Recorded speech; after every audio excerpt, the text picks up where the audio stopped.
पृथ्वी पर रहने वाले हम इंसान हमेशा से ही ब्रह्मांड के रहस्यों को जानने की कोशिश में लगे हैं। कभी चंद्रमा, कभी मंगल।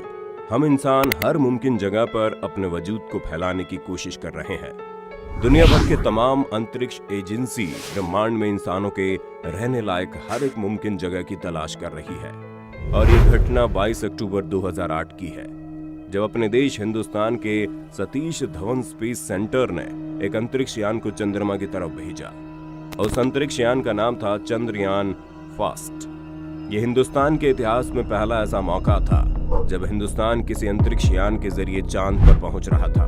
और चंद्रमा की धरती पर पहुंचते ही भारत ने एक ऐसी खोज कर दी कि पूरी दुनिया हैरान हो गई। 22 अक्टूबर साल 2008 का दिन हिंदुस्तान के इतिहास के लिए बहुत ही खास दिन था, क्योंकि हिंदुस्तान अपने खुद के टेक्नोलॉजी के द्वारा बनाए गए अंतरिक्ष यान से चंद्रमा पर पहुंच रहा था। पूरी दुनिया की निगाहें हिंदुस्तान के ऊपर टिकी हुई थी कि एक ऐसा देश जिसे अंतरिक्ष का कोई खास अनुभव नहीं है, वो चंद्रमा पर पहुंचने जा रहा है। और पूरे देश का सीना गर्व से तब और चौड़ा हो गया जब भारत अपने पहले ही कोशिश में अपने खुद की काबिलियत पर बनाए गए अंतरिक्ष यान से सफलतापूर्वक चांद की धरती पर पहुंच गया। और इसके साथ ही भारत पूरी दुनिया का चौथा ऐसा देश बन गया जिसने चांद पर पहुंचने में कामयाबी हासिल की हो। अभी तक दुनिया के तमाम देशों को इस बात का यकीन नहीं हो रहा था कि हिंदुस्तान चांद तक पहुंच चुका है। और तभी भारत के उस चंद्रयान ने एक ऐसी ऐतिहासिक खोज कर दी कि पूरी दुनिया को ये मानना पड़ा कि हिंदुस्तान का अंतरिक्ष एजेंसी इसरो भी किसी से कम नहीं है। हिंदुस्तानी वैज्ञानिकों द्वारा बनाए गए चंद्रयान फर्स्ट का मुख्य मिशन था चांद की ऑर्बिट में हिंदुस्तान की खुद की बनाई हुई स्पेसक्राफ्ट को भेजना और जितना अधिक हो सके चांद के बारे में साइंटिफिक जानकारियों को इकट्ठा करना। लेकिन वैज्ञानिकों ने इस अंतरिक्ष यान में एक सब सैटेलाइट भी लगाया था, जिसे चांद की सतह पर टकराकर ये जानना था कि हम भविष्य में चांद की सतह पर सॉफ्ट लैंडिंग कैसे कर सकते हैं। लेकिन किसी को नहीं पता था कि चांद पर लगी एक टक्कर एक ऐसी बात की जानकारी देगी जिसका पता दुनिया भर के वैज्ञानिकों ने पिछले 50 सालों में भी नहीं लगाया था। और वो जानकारी थी चंद्रमा की सतह पर भी पानी है और वहां भी बारिश होती है। 1960 के दौर में अंतरिक्ष एजेंसी नासा ने सबसे पहले चांद पर इंसानों को भेजने की योजना बनाई थी। और अपोलो मिशन के द्वारा भेजे गए अंतरिक्ष यान के द्वारा साल 1969 में पहली बार इंसानों ने चांद पर कदम रखा था। हालांकि ये बात सच थी या फिर अंतरिक्ष एजेंसी नासा द्वारा बनाई गई एक झूठी कहानी, ये किसी को नहीं पता। साल 1969 से लेकर 1972 के बीच अंतरिक्ष एजेंसी नासा ने 5 बार इंसानों को चंद्रमा पर भेज दिया। लेकिन इसके बावजूद भी अंतरिक्ष एजेंसी नासा ने इस बात के सबूत नहीं जुटाए कि चांद पर पानी है या फिर नहीं। 5 बार चंद्रमा पर कदम रखने के बावजूद भी नासा के वैज्ञानिकों का सिर्फ यही कहना था कि चांद पर पानी मौजूद हो सकता है, लेकिन इस बात का उनके पास कोई सबूत नहीं था। अंतरिक्ष एजेंसी नासा ने अपोलो मिशन में रुपए का खर्च कर दिया, लेकिन फिर भी नासा ने चंद्रमा के रहस्य के बारे में कुछ भी खास पता नहीं लगाया। अब तक कई वैज्ञानिकों का ये मानना था कि चांद पर भी पानी मौजूद हो सकता है। हर वैज्ञानिक चांद पर पानी की मौजूदगी को लेकर तरह तरह की राय दे रहे थे, लेकिन अधिकतर वैज्ञानिक इस बात को मानने के लिए तैयार नहीं थे, क्योंकि किसी के पास भी इस बात का कोई ठोस सबूत ही नहीं था। लेकिन हिंदुस्तान के अंतरिक्ष एजेंसी इसरो ने साल 2008 में स्वदेशी अंतरिक्ष यान चंद्रयान फर्स्ट को चंद्रमा की तरफ भेजा और 14 नवंबर 2008 को चंद्रयान फर्स्ट में लगे सब सैटेलाइट को चांद के साउथ पोल में स्थित एक गड्ढे में क्रैश लैंड करवाया गया। इस क्रैश लैंडिंग के इम्पैक्ट से चंद्रमा पर धूल का एक भयंकर गुबार उठा और चंद्रयान फर्स्ट में लगे एक इंस्ट्रूमेंट के जरिए चांद की सतह में मौजूद मिनरल्स की मैपिंग की गई। और उस मैपिंग के डेटा से इस बात का पता चला कि चांद के दोनों पोल्स में पानी का भंडार है। यानी जिस चांद पर अमेरिका ने 1969 में ही इंसानों को भेजने का दावा किया था, भारत ने उस चांद पर 2008 में पानी की खोज कर दी। हिंदुस्तान के अंतरिक्ष एजेंसी इसरो की ये खोज समुंदर में मिले खजाने की खोज से कम नहीं थी। इस खोज के बाद इसरो पूरी दुनिया की सुर्खियों में छा गया। पूरी दुनिया की निगाहें भारतीय अंतरिक्ष एजेंसी इसरो पर आकर रुक गई थी, क्योंकि इसरो ने एक ऐसा कारनामा कर दिखाया जिसे अमेरिकी अंतरिक्ष एजेंसी नासा ने भी नहीं किया था। पहले तो नासा ने हिंदुस्तानी अंतरिक्ष एजेंसी इसरो के इस खोज को मानने से पूरी तरह से इनकार कर दिया। लेकिन जब नासा ने साल 2009 में लूनार रिकॉग्निशन ऑर्बिटर के जरिए चांद की सतह की मैपिंग की, तब उन्होंने चांद पर पानी की खोज को कंफर्म कर दिया।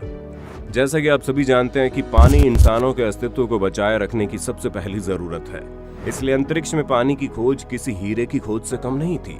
अंतरिक्ष में पानी की एक बूंद भी किसी हीरे से अधिक कीमती होती है, और चांद में इसकी खोज होने के बाद हम इंसानों को तो जैसे खजाने की एक पेटी ही मिल गई थी। इसके बाद साल 2013 में नासा ने एक और मिशन लॉन्च किया, जिसमें एक रोबोटिक मशीन के जरिए चांद के वायुमंडल को बारीकी से अध्ययन करना था।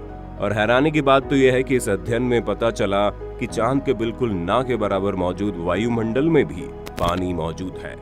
इसके बाद वैज्ञानिक इस बात को पता लगाने में जुट गए कि आखिर चंद्रमा के ऊपर एक पतले से वायुमंडल में पानी कैसे आया, क्योंकि चांद के पास ना तो कोई अच्छा खासा वायुमंडल है, और अगर है तो वो बिल्कुल ना के बराबर, और ना ही चंद्रमा के आसमान में कोई बादल मौजूद है। तो आखिर ये पानी आया कहां से? वैज्ञानिकों के लिए बहुत ही इंटरेस्टिंग टॉपिक था। आप जानते ही होंगे कि उल्कापिंड अपने पीछे एक लंबी पूंछ की तरह बनावट किए आगे बढ़ता है। उल्कापिंड का ये पूंछ चट्टानों के टुकड़ों और धूल से बना होता है। हमारी धरती जब ऐसे ही किसी उल्कापिंड के पूंछ से गुजरती है, तो उस पूंछ में मौजूद छोटे छोटे पार्टिकल्स या फिर पूरा का पूरा उल्कापिंड ही धरती के वातावरण में आते ही जलकर खत्म हो जाता है, जिसे हम आम भाषा में टूटता हुआ तारा भी कहते हैं। जब यही बारीक पार्टिकल या फिर उल्कापिंड चांद की तरफ बढ़ते हैं, तो चांद पर कोई भी वातावरण मौजूद न होने की वजह से वे आसानी से चांद की सतह से टकरा जाते हैं, और टकराव से चांद की सरफेस में कंपन उत्पन्न होता है। जैसा कि वैज्ञानिकों ने पहले ही बताया कि चांद की सतह के एक पतले परत के नीचे सुरक्षित रूप से पानी मौजूद है। जब कोई उल्कापिंड चंद्रमा की सतह से टकराता है, तो उस टकराव से इतनी एनर्जी रिलीज होती है कि चंद्रमा की सतह के नीचे मौजूद पानी के पार्टिकल तेज रफ्तार के साथ चंद्रमा की सतह से बाहर आ जाते हैं, और चंद्रमा का गुरुत्वाकर्षण बल कम होने की वजह से ये पानी का पार्टिकल ऊपर सीधे अंतरिक्ष में चला जाता है। और यही वो पानी है जिसे नासा के रोबोटिक मशीन ने चंद्रमा के वायुमंडल में डिटेक्ट किया था, और यही वो प्रक्रिया है जिसकी वजह से वैज्ञानिकों को लग रहा था कि चंद्रमा पर उल्टी बारिश होती है। पानी आसमान से जमीन की तरफ नहीं, बल्कि जमीन से आसमान की तरफ बढ़ता है। इस महत्वपूर्ण खोज ने हमें यह बताया कि पानी केवल चंद्रमा के दोनों पोल पर ही नहीं, बल्कि चंद्रमा की पूरी सतह पर मौजूद है, जो चंद्रमा की सतह से 3 इंच नीचे से 10 फुट की गहराई तक मौजूद है। लेकिन अफसोस की बात यह है कि चंद्रमा पर मौजूद ये पानी बहुत ही कम मात्रा में है। अगर आपको आसान शब्दों में समझाएं तो चंद्रमा पर अगर आपको 1 कप पानी की जरूरत होगी, तो उसके लिए आपको चंद्रमा के 900 किलो मिट्टी को निचोड़ना पड़ेगा। यानी कि चंद्रमा की मिट्टी में भले ही पानी मौजूद है, लेकिन इसके बावजूद चंद्रमा का धरती बेहद ही सूखा हुआ है। बिल्कुल वैसे ही इंसानों द्वारा अंतरिक्ष में की गई ये खोज किसी चमत्कार से कम नहीं। इंसान एक लंबे समय से इस खोज में जुटा हुआ है कि क्या इस ब्रह्मांड में पृथ्वी जैसा कोई और भी जगह मौजूद है जो इंसानों के रहने लायक हो, जहाँ इंसानों के लिए हवा और पानी मौजूद हो। इसी बात को जानने के लिए नासा सहित दुनिया भर के अंतरिक्ष एजेंसी दशकों से कोशिश में जुटे हैं, और आखिरकार ये चंद्रमा पर पानी की खोज में सफल हो ही गए। दुनिया भर के अंतरिक्ष एजेंसी सहित अपने हिंदुस्तान का अंतरिक्ष एजेंसी इसरो के द्वारा लगातार अंतरिक्ष के रहस्यों और दूसरे ग्रहों पर पानी और जिंदगी को ढूंढने की कोशिश जारी है। आने वाले समय में भी इसरो चंद्रमा पर अपने और भी अंतरिक्ष यानों को भेजने की योजना बना रहा है, और मुमकिन है कि हर बार की तरह भारतीय अंतरिक्ष एजेंसी इसरो इस बार भी कुछ न कुछ ऐतिहासिक जरूर करेगा। साल 2019 में इसरो ने एक ऐसे ही अंतरिक्ष यान को चंद्रमा पर उतारने की कोशिश की थी, लेकिन दुर्भाग्यवश इसरो की दूसरी कोशिश सफल नहीं हो पाई। इसरो ने अपने अंतरिक्ष यान को चंद्रमा के एक ऐसे छोर पर उतारने की कोशिश की जहां पर आज तक कोई भी नहीं पहुंच पाया है। इस ऐतिहासिक कोशिश में जब अंतरिक्ष यान चंद्रमा से कुछ 100 मीटर की दूरी पर ही था, तभी उसका पृथ्वी से संपर्क टूट गया। हालांकि इसरो इसके बावजूद भी चंद्रमा पर जाने के अपने और अभियान को जारी रखा हुआ है।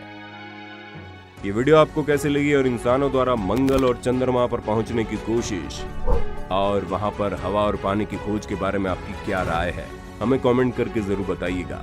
वीडियो अच्छी लगी तो लाइक कीजिए, और अगर आप हमारे चैनल पर नए हैं तो जल्दी से जल्दी सब्सक्राइब करके बेल आइकन को ऑन कर देना, क्योंकि हम आपके लिए ढेर सारी जानकारियों वाली वीडियोस लाते रहते हैं।